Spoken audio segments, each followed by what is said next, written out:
Hey, Rebecca. Hey, Freddie. What's up? Oh, shit. Thanks, guys. Morning, everybody. Just out getting some coffee this morning, and I noticed this Spokane County Sheriff's deputy had this guy pulled over here in the parking lot of a Safeway here in Liberty Lake, so thought I'd turn on the camera and make sure he's just threatening violence, even though I don't like that. Make sure he's not actually perpetrating any violence on these guys. Because we all know that anytime you get pulled over or a cop interacts with you and wants you to answer questions, it's a threat of violence if you don't comply. I'm doing good, Rebecca. Afternoon, Jeremy. What's up, Average Joe? Not much, like I said, just Spokane County Sheriff Deputy has someone pulled over here. Someone just trying to go about their business and make some money, do some work. This is a commercial vehicle over here that he's pulled over, so there's different rules that apply for it, but actually I don't know if that's considered. Oh yeah, it's got a U.S. Department of Transportation number on it, so it's considered commercial. Hey, Sean. Hello, up in Canada. Hey, Mr. Scientifical. Nice to see you, man. So yeah, when it's a commercial vehicle, they have different rules. So not sure exactly why he got pulled over. Hey, Jeremy, nice to hear from you in Belgium. We like lurkers, we're fine with that. It's only law enforcement that doesn't like lurkers. They treat us all as a threat. Lurkers are not. Right? Exactly, Rebecca. Ooh, that wind's a little chilly. I'm trying to hold this steady, but I wasn't planning on doing this. That wind's a little bit chilly. Here, you're back here. I'll use this as a steadier. There we go. How's that? I'm doing all right. Very nice out extorting money this morning.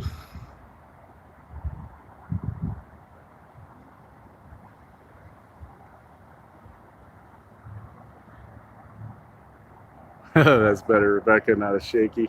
I'll get it back down there. You got to bend down a little bit. I know, right? Average Joe, how dare he go try to make some money for himself and help people out with their problems, try to live his life, get about his day. That's a crappy start to the day. Thanks, Mr. Scientifical.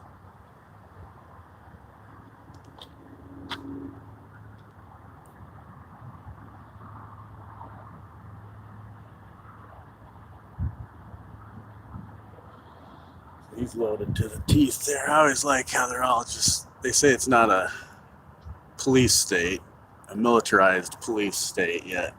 Look at him, he's got his flak jacket, he's got his taser, he's got his gun, and this is it.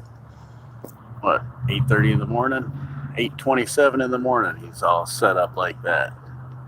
Must have a lot of threats at 8:27 in the morning. I guess a threat can happen anytime if you're in their line of business, which is very dangerous work for those around you that you're threatening violence against. It's not so dangerous for them. I don't even believe they weren't a few years ago on the top 10 most dangerous jobs, so I doubt they are any time, or I doubt they are now, but when you're threatening violence against people, they might not take it so nicely, so they feel like they need to protect themselves, where really if they just would stop threatening violence against people, then they wouldn't have to worry about it nearly as much. But that's all they worry about is their safety. They say they're out here for public safety, but they're here to extort money, and they only are concerned about their safety. So he's explaining his ticket, what he's getting extorted for. Exactly, Rebecca, exactly. It does, Sean. I believe it already is a police state. I don't believe it's turning into one. I've got, speaking of which, should be in the next couple of days, sir, I've got my next installment of the American Police State, my series I'm doing. A little bit different this time.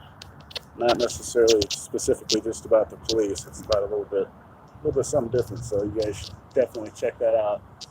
Should be out by this weekend for sure.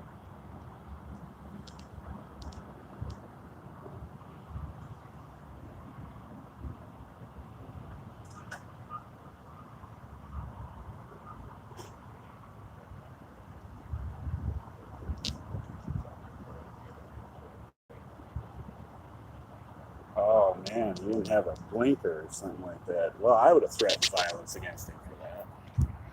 Doesn't that seem like a legit threat of violence when you don't have a blinker working?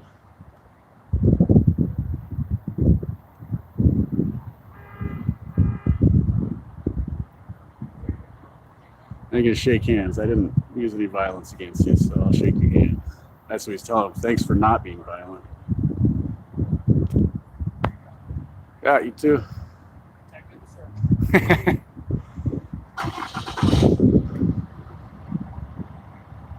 They do, Rebecca.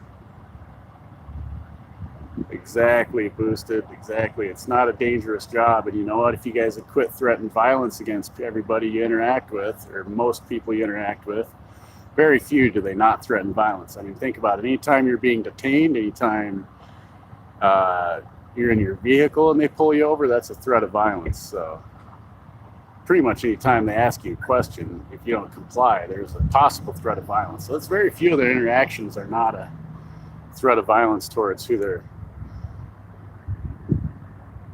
pulling over, whoever their suspect is.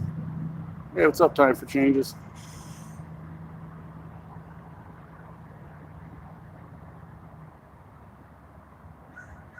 Hey, Rika. Welcome in, everybody. So this guy's done with his extortion attempt and threat of violence. Now he's just sitting there doing his paperwork.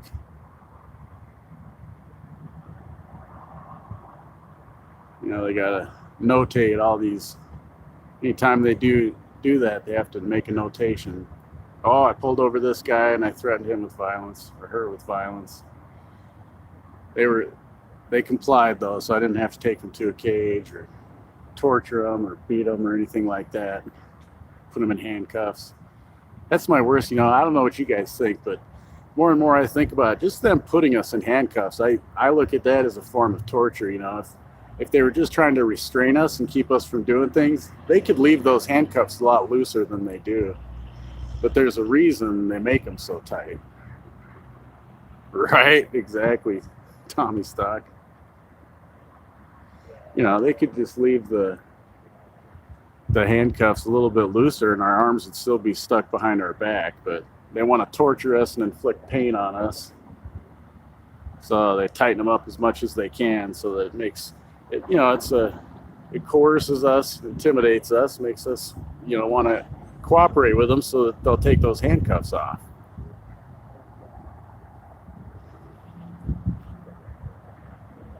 All right, y'all. Well, he didn't approach, so I didn't have to tell him to stay back or anything like that. Now 420, I'm good, man. Oh, you guys should do a little audit of the Loomis truck while we're here. All right, thanks for joining me, guys. I appreciate it. Y'all stay safe and remember to always record the police.